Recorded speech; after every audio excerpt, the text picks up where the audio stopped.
हत्तेरिका यो ढारिएको दाउरा छ बोल्दा पनि बोल्दैन भनेको यो तरकारी पनि नपाक्ला भन्ने पिर भइसक्यो। उफ ए बुढो भोलि जसरी भए ग्यास किनेर ल्याउनु पर्छ है। हेर बुढी मलाई पनि ग्यास किनेर ल्याउनु मन नभएको त कहाँ हो र। हेर छोरीको पनि स्कुल भर्ना गर्न सकेको छैन। खेतबारीमा एक बोरा युरिया मल भएन भने न मकै फल्छ न धानै फल्छ। बुढी तिमीसँग एउटा सल्लाह गर्छु भनेर धेरै सोचिरहेको छु तर किन भन्नै सकिरहेको छैन। होइन के सल्लाह हो तपाईँ गाउँको नेता अनि मसँग कस्तो सल्लाह भन्नुहोस् न। खै कसरी भनौँ बुढी तिमी रिसाउने हो कि भनेर मलाई त भन्नै आँट आइरहेको छैन। ल तपाईँ कस्तो मान्छे घरको सानोतिनो कुरा त म पनि बुझिहाल्छु नि तपाईँ डराउनु पर्छ र भन्नुहोस् न। तैपनि बुढी संसारमा धन दौलत भन्दा ठुलो केही पनि रहेनछ। धन हुनेको लागि यही धरती स्वर्ग रहेछ धन नहुनेको लागि त यही धरती नै नर्क रहेछ बुढी। होइन तपाईँले भन्नु खोज्नु भएको कुरा के हो घुमाइ फिराइ कुराको रहस्य त खुलेन नि। मेरो बुढा तपाईँको हरेक सुख दुःखमा आत्मसात गर्नु भनेर सँगै जीवनयापन गर्नु भनेर मेरो बुवा आमाले केराको पातमा माखा धोएर तपाईँको पासो लगाइदिएको होइनन् त। त्यो त हो त्यो सबै कुरा मैले कहाँ भुलेको छु र। अनि तपाईँ र म बिचको कुरा गर्न पनि किन हरेक थरी बुढा बसिरहनुहुन्छ भन्नुहोस् न के कुरा हो। तिमी नरिसाउने भए मात्र भन्छु नत्र भने म भन्दिनँ। तपाईँले परिवारको कुभलो सोचेर त कहिले पनि केही गर्नुहुन्न जे गर्नुहुन्छ हामी सबैको भलाइको लागि नै गर्नुहुन्छ। अरे बाबा भन्नुहोस् न के कुरा हो तपाईँले जे भन्नुहुन्छ नि म सहर्ष स्वीकार्न तयार छु। राम्रो भनौ कि नराम्रो भनौ मेरो हरेक भावनालाई तिमीले आजसम्म नकारेकी छैनौ। आज पनि यो मेरो कुरालाई अन्यथा नमान ल।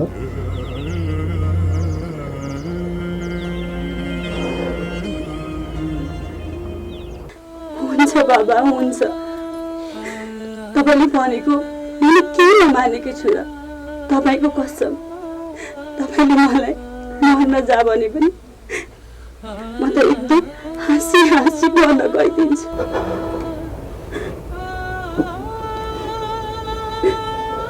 हो बुढी तिमी मेरो जिन्दगीको रथको दुई पाङ्ग्रा हौ त्यसैले आज म जे भन्छु तिमी हाँसेर निर्णय गर ल। होइन बुढा तपाईँले केही न केही त सोचिसक्नु भएको रहेछ नि होइन र। बुढी वडा अध्यक्ष बनेको महिना दिन पनि भएको छैन तलब भत्ताको त कुरै नगर। यस्तै चाला हो भने यो हाम्रो घर परिवार कसरी चल्छ त। होइन बुढा केही न केही त तपाईँले सोचिसक्नु भएको रहेछ नि होइन र। तपाईँको दुःख मेरो दुःख अनि तपाईँको सुख मेरो पनि सुख तपाईँले भन्नुहुन्छ भने म त यो जीवन पनि बेचिदिन सक्छु।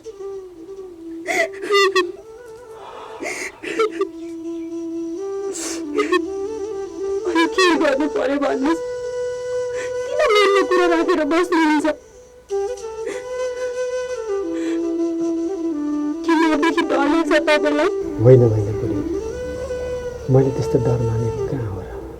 हेर न कतिका श्रीमतीहरूले त आफ्नो बुढालाई दायाँ बायाँ कतै फिटिक्कै केही गर्नै दिँदैन खुट्टामा लगाम लगाएर राख्छन्। झन् नेता बनेर देश र जनताको सेवा गर्छु भने त तुरुन्त विरोध गरिहाल्छन्।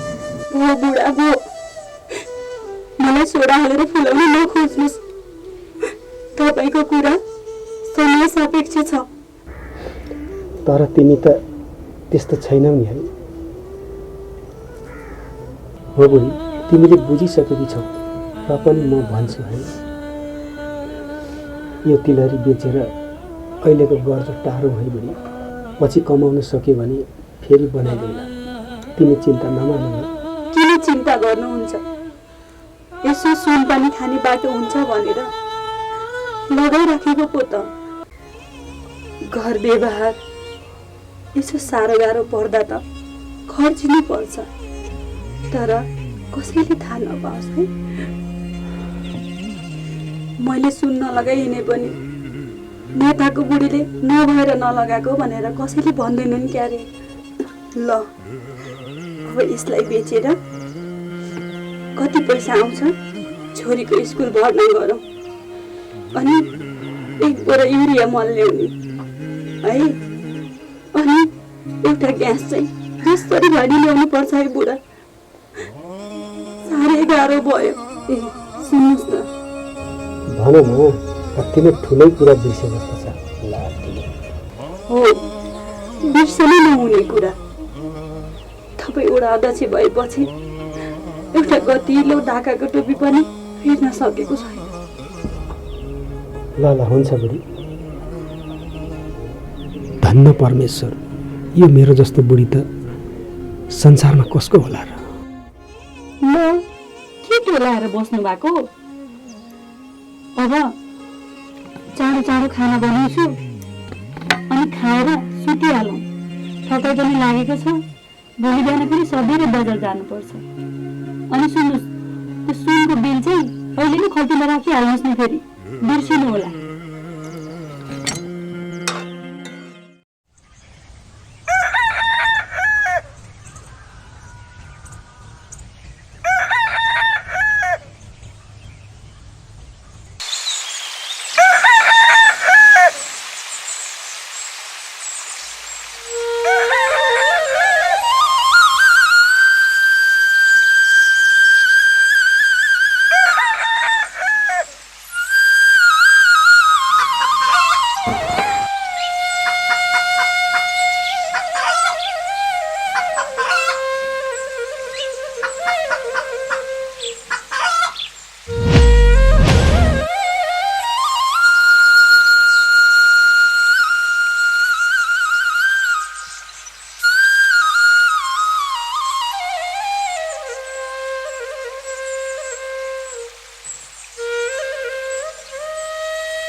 नमस्ते सर। नमस्ते स्वास्थ्य कार्यकर्ता नानी। म तपाईँलाई भेट्न भनेर गाउँतिर निस्केको, ठ्याक्क बाटोमै भेट भयो। ढुङ्गा खोज्दा देउता भेटे जस्तो भयो। चुनाव जितेपछि त नेताहरूलाई भेट्नै गाह्रो, सधैँ मिटिङ मिटिङ भनेको छ। हो त नि नानी, यसरी मिटिङमा बसे त युवाहरूको काँधको जिम्मेवारीले फोड खाइहाल्छ नि। पक्कै पनि गाउँ परिषदको बैठक बस्छ भने सुनेको छु। त्यो बैठकमा त के कसो हुँदैछ, यो हाम्रो स्वास्थ्य चौकीको लागि चाहिँ सक्दो बजेट छुट्याउनु पर्छ है। त्यो विषयमा त नानी तपाईँले भन्नै पर्दैन। हाम्रो प्रत्येक बैठकमा त्यो स्वास्थ्य चौकीको लागि 25 लाख छुट्याउनु पर्छ भनेर मैले भनिराखेको छु। तपाईँले चिन्तै गर्नु पर्दैन नानी। तपाईँले एकदमै सही काम गर्नुभयो। हेर्नुहोस्, 72 सालको भुइँचालोले त्यो स्वास्थ्य चौकी भत्किएपछि आजसम्म पनि बन्न नसक्दाखेरि म मरेतुल्य भएको छु। तपाईँ ढुक्क हुनुहोस् नानी। अब बन्ने त्यो स्वास्थ्य चौकी होइन, अब त कोइली गाउँ अस्पताल बन्दैछ। कुरो बुझ्नुभयो? त्यो अस्पतालमा त तपाईँ बाहेक 4 जना डाक्टर, नर्सहरू र पिएनसँग कति हुन्छन्। हेर्नुहोस्, यति काम गर्न सक्यो भने युवा पुस्तालाई चुनाव जिताएकोमा कुनै पछुतो छैन। हो, बल्ल गाउँका जनताले कुरो बुझेका छन्। युवाहरूलाई सत्ता हस्तान्तरण गर्नु र गाउँमा मेलमिलापको नीति अपनाउनुमा हामी एकदम हर्षित छौँ। सही समयमा उचित निर्णय गर्नुभएकोमा हजुरहरूलाई धेरै धेरै धन्यवाद। तपाईँ ढुक्क हुनुहोस् स्वास्थ्य कार्यकर्ता नानी। यो हाम्रो गाउँको रूप बदल्ने हाम्रो अभियान हो। ल त म लागेँ है त। नमस्ते।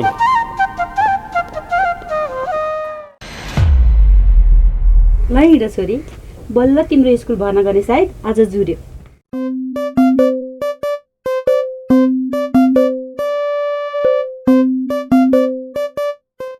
हेर हेर छोरी, गाउँभरिमा सबैले भन्दा राम्रो पढ्नुपर्छ है।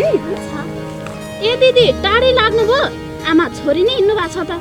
त्यही पर स्कुलसम्म छोरीलाई भर्ना गरिदिउँ भनेर।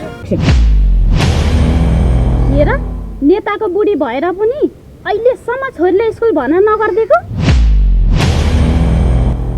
फेरि हेर रित्तो गला देखाएर हिँडेको छ। घर बस्दा नलगाए पनि यसो गाउँघरतिर हिँड्दा त लगाउनु नि। अघि नुहाउँदाखेरि फुकालेको थिएँ, लगाउनै बिर्सेछु। हेर न कस्तो शुद्धि मेरो। दिदी हामी नारीहरूले त लगनको पोते कहिले फुकाल्नु हुँदैन। छिटो घर गएर रातो पोते चाहिँ लगाइहाल्नु है। मम्मी तिलरी खोलेर कहाँ राख्नु भएको छ भन्नुहोस् त, म गएर लिएर आइहाल्छु। भइगयो नि त नि, आज तिलर नलगाइकनै जाने। तिलरी नलगाउँदैमा सानो भइँदैन क्यारे। दिदी के भन्नुभएको त्यस्तो? छोरी मान्छेले रित्तो गला डोरो हात लिएर हिँड्यो भने त अशुभ हुन्छ अरे। तपाईँलाई त्यति पनि थाहा छैन?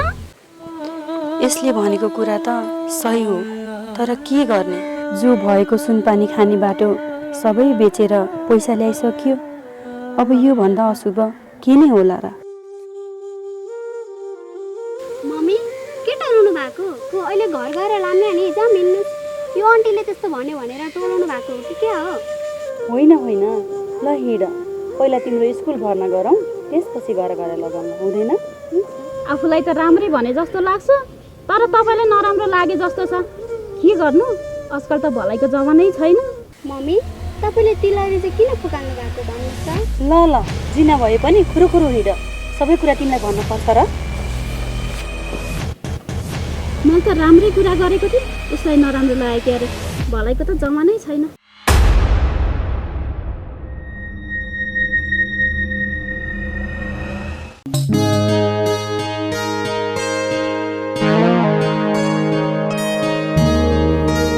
छोरीसँग कुरा नगरेको पनि धेरै दिन भयो। आज चाहिँ गर्नु पर्यो, छोरीलाई फोन हाल्नु पर्यो।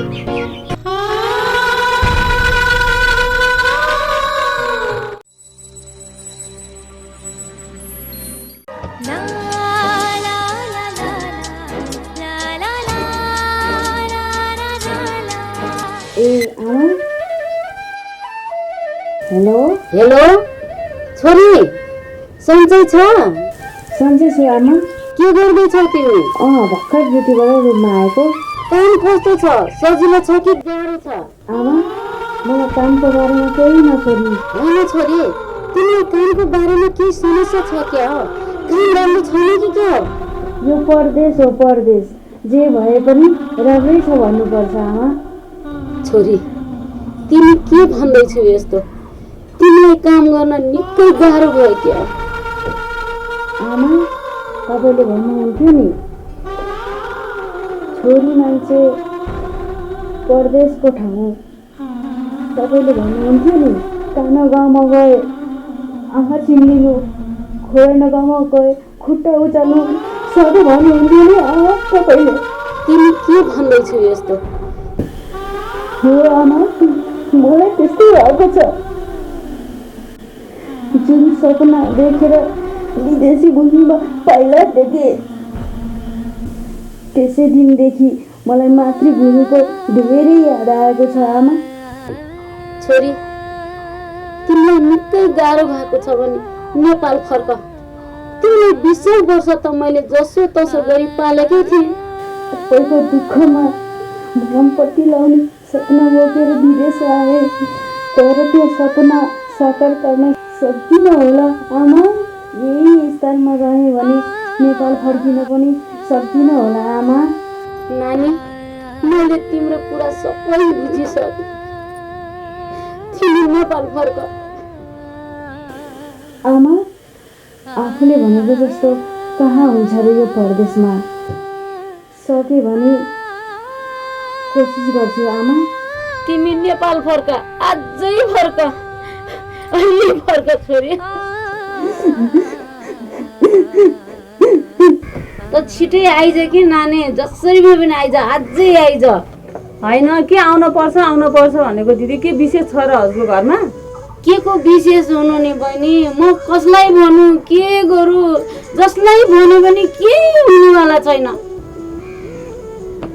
होइन के भयो दिदी, हजुरको त आँखामा पनि आँसु नै छ। होइन के भयो दिदी, तपाईँको त आँखामा पनि आँसु छ।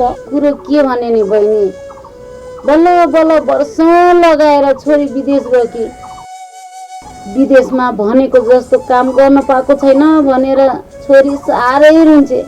होइन होइन दिदी, त्यस्तो छ भने मेन पालना गएर भन्नुपर्छ नि त। त्यो त हो बहिनी, त्यो अफिस काठमाडौँमा कहाँ छ?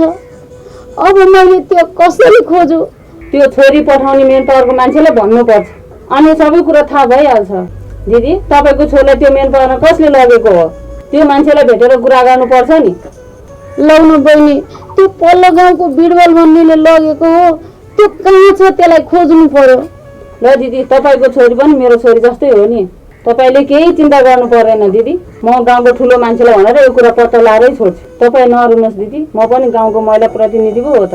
ल बहिनी, जसरी हुन्छ जे गरेर भए पनि मेरो छोरीलाई नेपाल फर्काउनु पर्यो। त्यो त्यसरी हिम्मत हारेर रुने केटी त हुँदैन नि, त्यसलाई साह्रै गाह्रो परेछ। लौन बहिनी, अब के गर्ने? तपाईँ केही चिन्ता नलिनुहोस्, यो काम मेरो हो। 7 दिनभित्रमा तपाईँको छोरी नेपाल उतारिदिन्छु।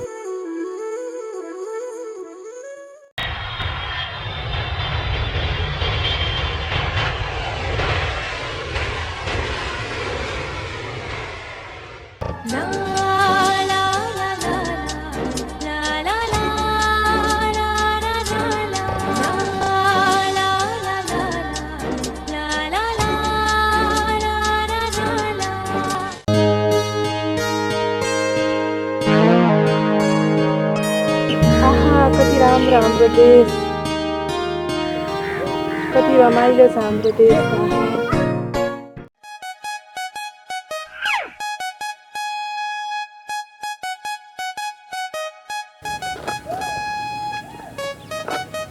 होइन, गाउँमा नौलो नौलो देख्छु, के कसो हो? तपाईँको परिचय पाउन। परिचय मात्र किन हजुर, म त हजुरहरूलाई धन्यवाद नै दिन आएको। ओहो इन्जिनियर साहब, तपाईँ हाम्रो गाउँमा कहाँबाट बाटो बिराउनु हो? एहे, वहाँ सर त इन्जिनियर साहब पो, कस्तो चिन्नै नसक्ने भएर आउनु भएको छ रहेछ। उहाँ त हाम्रो योजनाको इन्जिनियर पो हो त, तपाईँलाई थाहा छैन र दाइ?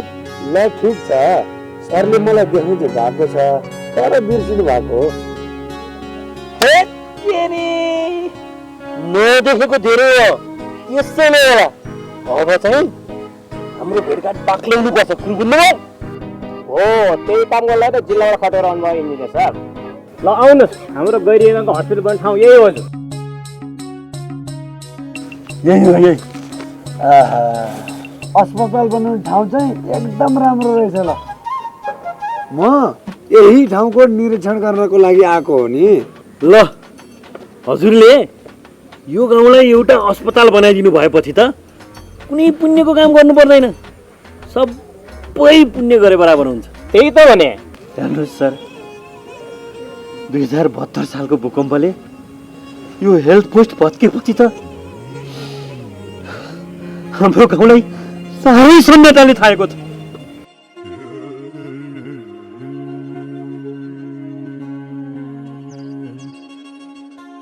अब तपाईँहरू केही धन्दा नमान्नुहोस्, हामी छौँ। यो गाउँको लागि वरदान भएर आएको छु। ए त्यसो भए त भइगयो नि।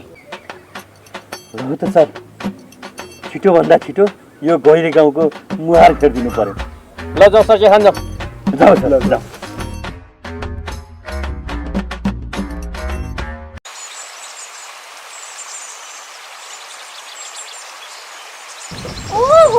घरमा एकछिन तातो खानालाई एकजोर रातो लाउन धाउधाउ। दिदी, तपाईँले कसलाई सुनाउनु भएको यस्तो कुरा? कतै हामीलाई त होइन नि? हाम्रै घर अगाडि आएर यस्तो भन्दाखेरि त हामीले नै साटेर हानेको त होइन कतै? घाँटी हेरेर हार निल्नु भन्थे, खुट्टा हेरी नाच्नु भन्थे, यहाँ त ठ्याक्कै उल्टो भएछ। कुकुरले हान्दाखेरि ढुकुरो लागेछ है गाँठे। होइन, बाटोमा को कराउँदैछन् भोक्रो सुक्ने गरी भनेको त? ए भाउजू, तपाईँ के हो? किन गराउनु भएको भोक्रो सुक्ने गरी? हामी त बोल्नै हुँदैन रे। हामीहरू बोल्यो भने चाहिँ हल्ला, उनीहरू बोल्यो भने चाहिँ सल्ला। के हो यस्तो? उदेक लाग्छ मलाई त। ए मोटाङ्गी दिदी, तिमीले नबोल्नु भनेर चाहिँ कसले भनेको छ? सही कुरा बोल, सहन्छौ। तर गलत कुरा बोल्यो भने सुन्दैन। के हो त्यो रातो लाउने र तातो खाने भनेको? कतै हामीलाई नै भनेको त होइन? अलि विचार गरेर बोला है, फेरि म त मुख सुख च्यातिदिन्छु नि। के गर्छस् तैँले? तेरो बुढो नेता भयो भनेर? भाउजू तपाईँ के बोल्दै हुनुहुन्छ? अलि मुख सम्हालेर बोल्नुहोस् है। के मुख समालेर बोल्ने? गाउँ घर र देश परिवर्तन गर्ने रे। कति छ पैसा हेर न, दिया आँखाले देश परिवर्तन गरेको। भाउजू म तपाईँलाई एकदम आदर र सम्मान गरेर बोल्दैछु। तपाईँ यहाँबाट खुरुक्क गइहाल्नुहोस् त। गाउँघर परिवर्तन अवश्य हुन्छ, तर तपाईँको यस्तो क्षुद्र वचनले र अहमतावादी विचारले होइन, बुझ्नुभयो? यो समाज परिवर्तन गर्न त स्वच्छ भावना र उच्च विचार भएको तनमन चाहिन्छ भाउजू, बुझ्नुभयो? भाउजू पैसाले कहिल्यै पनि समाज परिवर्तन हुँदैन, संरचना मात्रै परिवर्तन हुन्छ पैसाले, बुझ्नुभयो? हेत्तेरिका भो गुले चलाए गन्दा आउँछ भन्ने थाहा छैन हजुरलाई? कता कराको? चुप लाग्नुस्।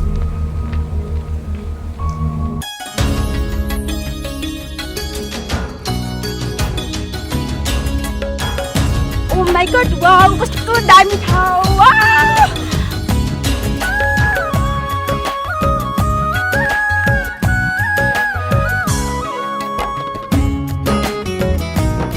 ओ माय गॉड राज, तिमी कस्तो दामी ठाउँमा बोलाएको मलाई। अचम्म लाग्यो। बसेर गफ गरौँ न।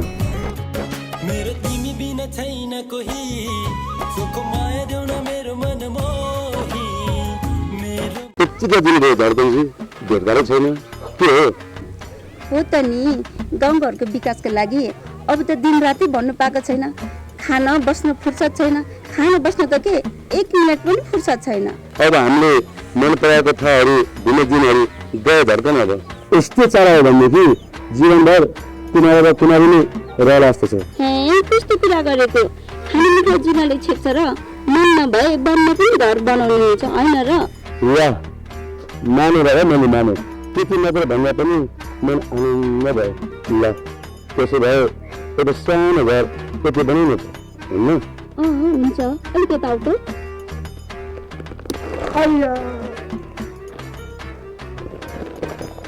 होइन तिमीले मलाई यो ठ्याक्कै हाल्नु हेर्छु, साँच्चीकै हालेको कस्तो दुख्यो मलाई त। हेर त कामको जानु नै पुरो जस्तो छ। घर बनाउने बन्यो त घर? कत्रो बन्यो देख्यो? लास नभएको देखेँ, तिमी तर रुनी जुनी भएको घर देखेँ मैले, देखिसकेँ। तिमी यतिसम्म गिर्छौ भन्ने कुरो थाहा पाएदेखि म तिमीसँग पहिलादेखि नै बोल्दै बोलिन्थेँ। गाउँमा कहाँबाट कहाँ पुगिसक्यो? सँगैको साथीहरूको नतुन खेलाउने बेला भइसक्यो। आफ्नो भने तिमीसँग सङ्गत गरेको 1 दशक हुने लाग्यो, तर के तर सर थाहा छैन। आउँदो मान्छेमा जसरी पनि बिहा गर्नुपर्छ, त्यसको लागि पूर्ण तयारीमा लाग, नत्र भने आजबाट कटप। हुन्छ बाबा, हुन्छ। म एक घरको मेलो गाडी बेचेर भए पनि तिमीलाई भित्रै छाड्छु क्या। भगवान तिमी पूर्ण गरौ न, ओके?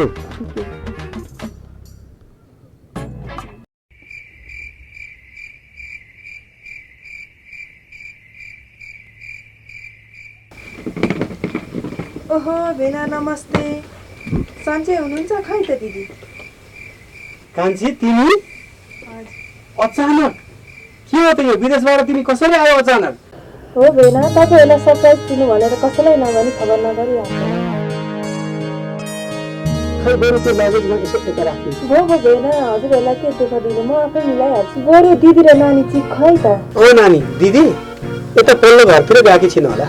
ए नानी कति क्लासमा पढ्छिन् त? अहिले कति भयो त? नानी जान त 5 क्लासमा पुग्यो नि, खै पढाउन सकिएला जस्तो छैन। ल भिनाजी पनि छोराछोरीलाई नपढाएर हुन्छ र? हामी त पढ्ने बेला बाउ आमा गरिब छन् भनेर घाँस दाउरा गर्न गइयो। ल नानीको कुरो त सही हो नि, तर के गर्नु, हाम्रो देशको नियमै यस्तै छ। भेना, हजुरहरू जस्तो नेताले पनि देशलाई दोस्तेर हुन्छ र? अब आउने नयाँ युवा युवतीको आवाजलाई फलो गरेर हाम्रो नेपालको लाखौँ लाख विदेशी भूमिमा रगत र पसिना खर्चेर बस्न बाध्यता भएका तिनै श्रम शक्तिलाई नेपालमै रोजगारीको सिर्जना गर्नुपर्छ। हो, नानीको कुरो सोरै आना सही हो र मेरो भावना पनि त्यस्तै हो। अब हाम्रो यो नव युवा जमातले नानीको भावनाको कदर भने पक्का गर्नेछन्। हो भेना, यति गर्न सकियो भने त म जस्तो चेली विदेश जानै पर्दैन। भेना, तपाईँ पनि यो गाउँको नेता बनिनु भएको छ भनेर म अचानक नेपाल आएको। नानी, तिमी त किन सिरियस भयो त? के विदेशमा तिमीलाई त्यति राम्रो थिएन? भेना, आफ्नो आङ कनाउँदा छाडो हुने चाहिँ हुन्छ। भेना, परदेश भनेको परदेशै हो। कति नेपाली चेलीहरूको विषय भएको छ, त्यो त मैले देखेर भुलेर पनि आएको छु। भेना नानी, तिम्रो कुराले त मलाई फेरि अर्को चोटको महसुस गरायो। भनौँ अब हामीले यो देशको लागि कस्तो कदम चाल्नुपर्छ? भेना, अचानकको चोट खुकुरीलाई के गरी थाहा हुन्छ र? जुन मैले देखेँ, जुन मैले भोलि सम्झिँदा त बरु खाना लाउन नपाए पनि हाम्रो देशमा कहिले व्यवस्था हुन्छ? पख नानी, धैर्य गर। अब हाम्रो यो नवनिर्वाचित युवा जमातले त्यो व्यवस्था पक्कै पनि ल्याउनुपर्छ। विदेशमा भएका सारा नेपालीहरूलाई स्वदेशमै रोजगारी दिनुपर्छ। त्यति काम गर्न सके नेपाल आमाले सपुत छोराहरूलाई आशीर्वादै दिनुहुन्थ्यो। हो नानी, तिम्रो कुरा बुझेरै पनि हामी सम्पूर्ण नवयुवाहरूको जमातले यो सिस्टम परिवर्तन गर्न लागेका छौँ। ल नानी, तिमीहरू जस्तै युवा युवतीहरूको सहयोग पाइयो भने तब सफल हुनेछ हाम्रो अभियान। ए लक्ष्मी बहिनी, चिया ल्याउनुहोस् त चारवटा। ल साथी हो, अब हाम्रो गैरी गाउँ स्वच्छ सफा हराभरा हुने निश्चित भयो। अब हाम्रो दुई गाउँको एकता पछिको पहिलो विकासको एजेन्डा भनेको हाम्रो गैरी गाउँको अस्पताल बन्ने पक्का हो। ल चिया पनि खाउँ। धन्यवाद।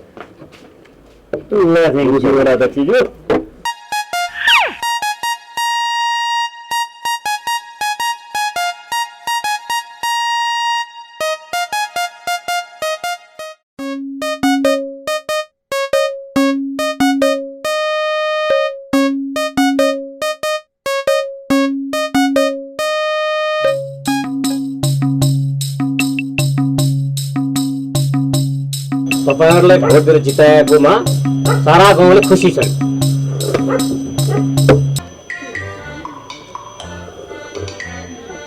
स्वास्थ्य कार्यकर्ता अहिले पनि यतै हुनुहुन्छ? यतैसँग हामी त ल गाउँमा के के कुरा भइसक्यो तपाईँलाई थाहै छैन। जिल्लाबाट योजना शाखाको इन्जिनियर आएर हाम्रो गैरी गाउँ अस्पताल बन्ने ठाउँ फिल्ड भिजिट गरेर गइसक्नुभयो। हजुरसँग मैले वादा गरेको थिएँ गैरी गाउँ अस्पताल बनाउँछु भनेर, देख्नुभयो? आज अस्पताल बन्ने जग्गा भिजिट गरेर गइसक्नुभयो। अब केही समयमा बजेट आउँछ, अस्पताल बन्छ। ए अब त मेरो खुसीको सीमै रहेन। अब काम चाहिँ कहिलेदेखि सुरु हुन्छ अध्यक्षज्यू? मैले बिहान भनेको थिएँ नि तपाईँलाई, त्यो अस्पतालको लागि 25 लाख छुट्याउन लाग्छु भनेर। भइसक्यो नि, बन्ने भयो अस्पताल। लक्ष्मी बहिनी, हामी मात्रै चिया खाएको खाइ भइयो, यहाँ स्वास्थ्य कार्यकर्ताहरूलाई पनि एउटा चिया ल्याइदिनुहोस् न। यो खुसियालीमा चिया खानै पऱ्यो नि होइन र? हो पऱ्यो त। अध्यक्षज्यू, यो कामको जिम्मा चाहिँ हामीले पाउनुपर्छ है। के कसो दाजु? हो, उहाँले भने कुरा सही हो। तपाईँहरू ढुक्क हुनुहोस्। यो काम कसले गर्नु, कहिले गर्नु, कहिलेदेखि सुरु हुन्छ भन्ने कुरामा तपाईँहरू केही चिन्ता नमान्नुहोस्। त्यो कामको लागि म भएँ। त्यसै भनेका छौँ त हामीले हाम्रो अभियान सफल पार्छौँ भनेर।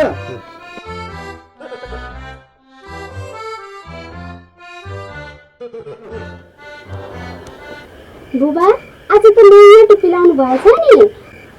कसले किनिदिएको बुवा? आहा, कति राम्रो सुहाएको।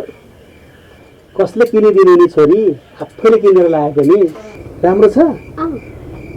अनि हजुरसँग त पैसा थिएन होइन र बुबा? अनि यो टोपी किन्नलाई चाहिँ कसले पैसा दियो र? ल छोरी पनि, म त वडा अध्यक्ष भइसक्यो नि। अब त भोलि तिम्रो स्कुल पनि भर्ना गर्नुपर्छ। ओहो, क्या बच्चा, भोलि मेरो स्कुल भर्ना हुने भयो। अब मेरो भर्ना भएपछि त म स्कुल टप हुने गरी पढ्छु। बरु बाबाले पैसा चाहिँ कहाँबाट ल्याउनु भयो नि? आजकलका नेताहरूले घुस खान्छ भन्छन्, कतै हाम्रो बुबाले पनि घुस त खानु भएन। छोरी के टोलाएको? अब त राम्रो पढ्नुपर्छ तिमीले। थाहा छ पढाइभन्दा ठुलो सम्पत्ति संसारमा केही पनि छैन। त्यसैले तिमीले राम्रो पढेर यो गाउँको डाक्टर बनेर देखाउनुपर्छ, बुझ्यौ? पढ्न त पढिहाल्छु नि बुबा, म धेरै पढेर यो गाउँको डाक्टर बनेर देखाउँछु। तपाईँ हेर्दै जानुहोस् न। अनि बाबा, दादा र म एउटै स्कुलमा पढे हुन्न र? त्यो विषयमा चाहिँ सोच्नै पर्छ नानी। के गर्नु, सरकारले नेताहरूका छोराछोरी सरकारी स्कुलमै पढाउनुपर्छ भनेका छन्। तिम्रो दादालाई त ज्याला मजदुरी काम गरेर भने पनि बोर्डिङमै पढाएको थिएँ। अब त आफू वडा अध्यक्ष भइयो, ज्याला मजदुरी गर्नु जान पनि मिलेन। के गर्नु? किन र बुबा, वडा अध्यक्ष भएपछि अरूहरू काम गर्न हुन्न र? अब त पहिला भन्दा पनि बढी काम गर्नुपर्छ, अनि पो गाउँमा नाम चल्छ त। छोरी, तिमी कति जानकार छौ है। तिमीले भनेको कुरा एकदम सही हो। पहिला त म गाउँभरि खेती किसानीको काम गरेर हिँड्थेँ। अहिले वडा अध्यक्ष भइसकेपछि वडामा बसेर लेखापढीको काम गर्नुपर्छ। बुबा, जहाँ जे काम गरे पनि जनहित हुने काम गरेपछि हामीलाई उसै पनि राम्रो भइहाल्छ नि, होइन र? हो छोरी, मैले त्यसै गर्ने गरेको छु। गाउँघरको जनताहरूको कहाँ कहाँ के समस्या छ भनेर म हरेक दिन गाउँ डुलेर समस्या खोजी हिँड्छु। ल, बुबाले पहिला मलाई सिकाउनुहुन्थ्यो समाज परिवर्तन त आफैबाट गर्नुपर्छ भनेर। देश विकास गर्न त पहिला आफैले नै काम गरेर देखाउनुपर्छ भन्नुभएको होइन र? ल हेर, मेरी छोरी कति ज्ञानी, बाबा खानु भनेको कुरा पनि सम्झिराखेकी रहेछ। बुबा, तपाईँहरूले सिकाएको शब्द र संस्कार नै त हो नि हाम्रो ठुलो सम्पत्ति। हो छोरी, तिमी जस्तो छोरी त यो हाम्रो देशको राष्ट्रपति हुनुपर्ने। तिमी कहिले ठुली हुन्छौ होला है? बाबा, म ठुलो भइसकेको छु। तपाईँको इच्छा र चाहना, तपाईँको मनको भाव सबै मैले बुझेको छु। ठिक छ छोरी, तिम्रो भविष्य एकदम उज्जवल रहोस्। थ्याङ्क यू बाबा, हजुरलाई पनि शुभरात्रि। लजाम खाना खाना। ल, ओके, ल।